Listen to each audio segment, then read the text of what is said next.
경제 소식을 빠르고 친절하게 전달해 드립니다. 오늘 굿모닝 경제는 석병훈 이화여대 경제학과 교수와 함께하겠습니다. 어서 오세요. 어서 오십시오. 자, 정부가 이달 말에 종료 예정이던 유류세 인하 조치 넉 달 더 연장을 하기로 했습니다. 좀 입장이 다른 것 같습니다. 국민들 입장에서는 이제 유류비를 줄일 수 있는 부분이 있는 반면에 정부 입장에서는 또 세수 부족을 계속 이제 고민하게 될 것 같아요. 예, 그렇습니다.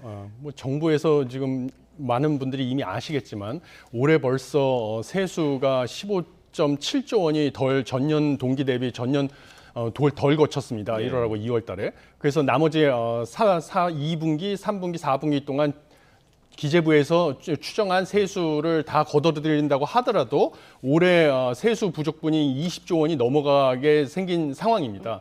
이런 상황에서 유류세 인하로 인해서 작년에만 5조 5천억 원 이상의 세수가 줄어들었는데요. 이것을 정상화해서 20조 원 이상의 지금 세수 펑크가 예상이 되는데 여기에서 5조 5천억 원이라도 좀 채워야 되지 않느냐 이런 논의가 있었습니다. 예. 그런데 최근에 오펙 플러스 산유국들이 연말까지 하루에 116만 배럴, 이게 일일 원유 생산량의 1.85%에 달하는 아주 큰 양이거든요. 이거를 감산하기로 결정을 함으로써 갑자기 국제 원유 가격이 상승을 해서 지금 두바이유 같은 경우는 배럴당 85달러 수준에 머물고 있습니다. 이게 한 달 사이에 10.1% 상승을 한 건데요. 이렇게 원유 가격이 상승하다 보니까 이게 일반적으로 한 두세 달 뒤에 실제 국내의 휘발유 가격이라든지 경유 가격에 반영이 되는 상황입니다. 그래서 그거를 뭐 일부 선반영해가지고요. 국내 휘발유 가격만 하더라도 1분기에 평균 리터당 뭐 1,578원이었는데 4월 중순까지 보름간 뭐 70원 가까이 상승을 했습니다. 그래서 이 유류 가격 상승이 다시 소비자 물가 지수 상승에 영향을 미칠 거라는 우려, 그다음에 또 민생 불안에 대한 우려, 이런 것 때문에 정부에서는 4개월 더 연장을 하겠다고 발표를 했는데요. 저는 뭐 경제학자 입장에서 봤을 때는 유류세를 이렇게 인하하는 것은 결국은 지금 다른 제품의 가격들은 인플레이션이라서 다 상승을 하는데 석유류의 가격만 정부가 인위적으로 억누르기 때문에 상대적으로 석유류는 싸게 느껴져 가지고 소비자 입장에서는 석유류의 소비를 늘리는 것을 유발하게 돼 있습니다. 그러면 지금 현재 우리나라 무역수지 적자, 이것으로 유발된 경상수지 적자가 지속되고 있는데요. 이 중에서 수입액이 늘어난 가장 큰 이유 중에 하나가 에너지 수입에 있습니다. 이런 석유류 수입, 원유 수입을 갖다가 오히려 더 늘리는 에너지의 낭비 요인을 만들어서 늘리는 문제점이 생길 수 있고요. 그 다음에 이 유류세는 저희 대부분 그 자가용을 통해서 출퇴근을 하거나 어딜 다니는 사람들에게도 혜택이 돌아가는 성격이 있습니다. 그래서 일반적으로 대중교통을 이용하는 분들보다 자가용 승용차를 이용해서 다니는 분들이 더 소득이 높다고 볼 수가 있는데, 그럼 이거 혜택이 오히려 고소득자한테 상대적으로 소득이 높은 분한테 돌아가는 역진적인 성격을 가지고 있거든요. 그래서 뭐 세수 확보 차원, 그 다음에 왜곡된 소비 패턴을 회복시키기 위해서라도 정상화를 시키는 것이 반드시 필요하다. 단계적으로라도 정상화시키는 게 필요하다. 이렇게 생각을 하고 있습니다. 예. 네.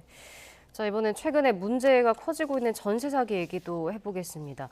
정부가 일단 피해 주택에 대한 경매를 일시 중단하기로 했는데 사실 이게 근본적인 대책은 아니다, 이런 지적들도 있더라고요. 예, 뭐 근본적인 대책이 될 수가 없습니다. 어찌 됐든 간에 선순위 채권자가 자신의 채권을 회수하기 위해서는 경매 절차는 진행이 될 것이고요. 그러면 이 낙찰이 되게 되면 선순위 채권 금액부터 먼저 상환이 되고 남는 금액이 있을 때 후순위인 지금 전세 사기 피해자들의 보증금이 반환이 되는 구조이기 때문에요.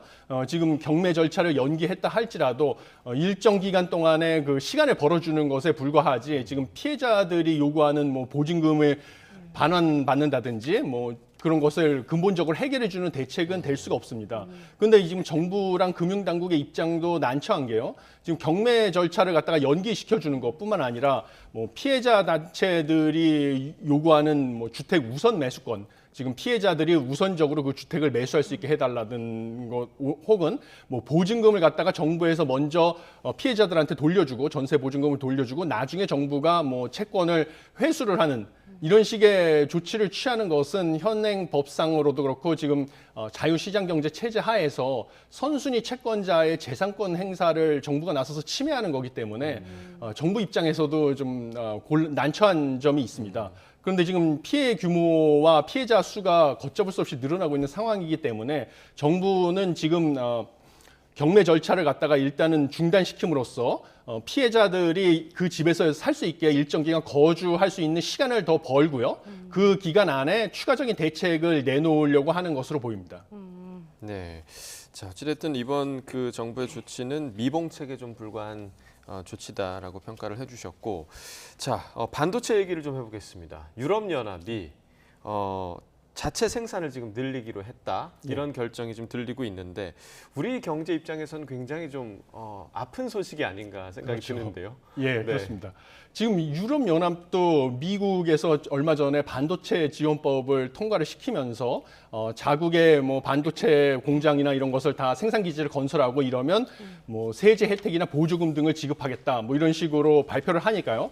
유럽도 이에 대응할 수밖에 없습니다. 당연히 이거는 각국의 보호무역주의를 강화하는 그런 과정으로 볼 수가 있고요. 네. 무엇보다도 유럽, 미국 서로 다 반도체 생산 기지를 국내로 끌어들이고자 하는 것은 최근에 코로나19 확산 사태로 인해서 외국으로부터 반도체를 수입을 해 왔었으나 그것이 코로나19 확산 사태로 경제가 봉쇄가 되면서 공급망 병목 현상이 생겨서 반도체 수입이 불가능하게 되니까 국내 기간 산업들의 생산이나 이런 것을 차질을 빚게 된 것을 여러 나라들이 깨달았고요. 예. 그래서 반도체 생산 기지를 갖다가 국내에다가 건설을 하는 게 필요하다라는 필요성을 느끼기 시작을 했습니다. 그래서 선제적으로 미국이 보호무역주의 조치의 일환으로 국내에 생산 기지를 건설하면 뭐 보조금, 면세 혜택을 주겠다고 선언을 하니까 유럽연합도 이에 질 수 없이 상응하는 조치를 이번에 선언을 한 것으로 보이고요. 우리나라 입장에서 봤을 때는 우리나라의 삼성전자나 SK하이닉스는 메모리 반도체가 주력 수출 품목인데요. 유럽은 그동안에는 시스템 반도체죠. 시스템 반도체 설계, 뭐 자동차용 반도체 생산 이런 쪽에 강점이 있었습니다. 그래서 이번에 반도체법을 통해 가지고 일단은 시스템 반도체의 위탁 생산인 파운드리 생산 기지 건설이라든지 그다음에 자동차용 반도체 생산 연구 개발 이런 것에 지원이 집중될 것으로 보여가지고요. 우리나라 같은 경우는 삼성전자가 이 파운드리 시스템 반도체 위탁 생산에서 세계 시장 점유율 2위거든요. 점유율이 약 16%로 1위는 TSMC 대만의 TSMC로 59%인데요. 근데 이 삼성전자가 뭐 타격을 받을 가능성이 커지고요. 그다음에 뭐 시스템 반도체랑 자동차용 반도체, 자동차용 반도체 우리나라 또 현대자동차, 기아자동차에서 써야 되는데요. 이런 것이 그동안에 유럽, 일본 기업들이 장악을 해왔었습니다. 자동차용 반도체 같은 경우는. 그런데 이 유럽 기업들의 입김이 더 세져가지고 우리 자동차 생산에 차질이 빚어질 가능성도 생겼습니다. 그래서 이거에 대한 대책으로 국내에서도 뭐 반도체 기업에 대해서 추가적인 지원도 필요할 것으로 보이고요.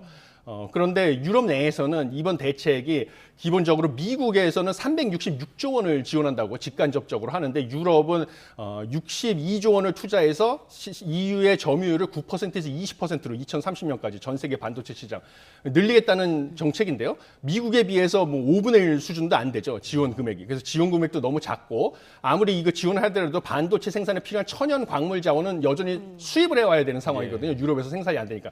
이런 문제는 아직 해결이 안 되고 있다라는 비판이 나오고 있는 상황입니다. 네. 자, 마지막은 밤사이 해외 경제 소식도 좀 알아보겠습니다. 최근에 은행권 불안 사태가 있었는데 그래도 미국 대형 은행들 1분기 실적을 보니까 좀 양호한 것 같더라고요. 예, 그렇습니다. 미국의 대형 은행 같은 경우는 뭐 간밤에는 뱅크 오브 아메리카가 어닝 서프라이즈 시장의 전망을 뛰어넘는 실적을 발표했고요.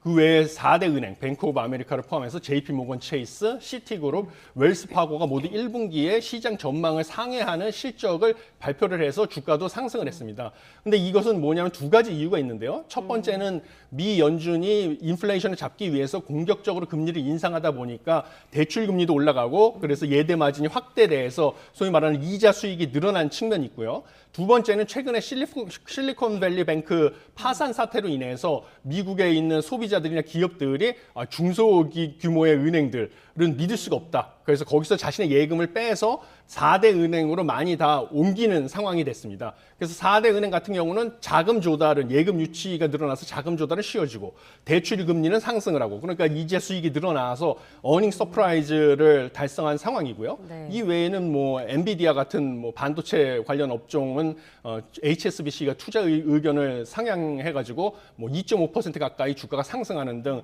기업 실적 발표에 따라서 주가가 일희일비하는 그런 상황입니다. 네. 그러니까 대형은행과 지금 중소은행 사이에 희비가 좀 극명하게 갈리는 예. 그런 지점이 아닌가 좀 생각이 되네요. 알겠습니다. 굿모닝 경제 석병훈 교수와 경제 이야기 나눠봤습니다. 고맙습니다. 고맙습니다. 감사합니다.